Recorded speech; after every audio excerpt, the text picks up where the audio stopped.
Ik ben Petra de Boer en wij zijn hier in Frensjer bij Serviceapotheek De Hertog. Wij zijn een openbare apotheek en wij verzorgen hier dus alle mensen met hun zorgvraag. Ik ben Gerard Diepma, ik werk hier bij Teva en wij hebben mijn geneesmiddel in beeld hebben ontwikkeld bij Teva. Dat is eigenlijk een oerzicht van alle medicine die een patiënt op hetzelfde moment slikt. En daarmee kan je heel mooi zien van hey, dat reden tabletje, wie dat van mijn maag of wie dat van mijn holen of ergens anders voor. We hebben het oerzicht ooit ontwikkeld in het Nederlands. En toen kwamen er heel iets meer vragen van ja, zoek ik in het Marokkaans kennen of in het Turks. Dus die taal ben ontwikkelen, het Engels is ontwikkelen. Het is ik beschikbaar in Pools in het Burg. En toen dachten we van ja, hebben we zo een tweede langenstaal hebben we eigenlijk net iets mijn naam. Vandaar dat het nou ook in het Fries beschikbaar is. Nou, eerlijk zijn wisten wij eerst net dat er wie. En sinds het wij dit weten, ben we de best wel, hebben we er wel eer naar om er eens eventjes onderzoek naar te doen. Want er wordt wel eens vaker naar vragen.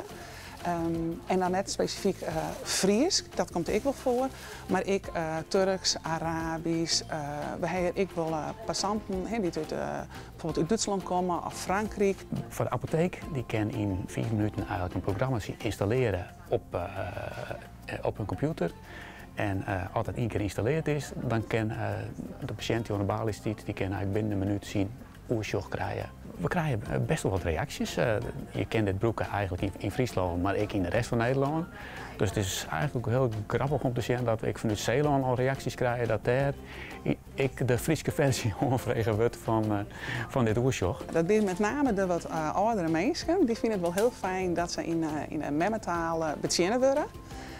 Wij hebben een Servilokker, dat is een medicineuitgiftenkast. En daar kun je speciaal op het Friese vlagje drukken. En dan heb ik de informatie in het Fries krijg je dan te vastzien. Druk de code in, bevestiging. Dan doe je de geboortedatum. Druk daar bevestiging. En dan wordt er een vakje openen. Wij hebben de kosten hebben wij de eiland neemt. Maar dat is gewoon voor alle patiënten die hier binnen, die kunnen de medicine uithalen. We zorgen eigenlijk dat het van belang is dat mensen die taalbroeken kennen die ze het lesbroeken. Het blijft een memetaal. En wil je dit nog graag hebben als klant, dan kun je er vaak nog vragen bij de apotheek van hey, hoe ik mijn geneesmiddel in beeld. En dat blijft in Fries dan vanzelfs.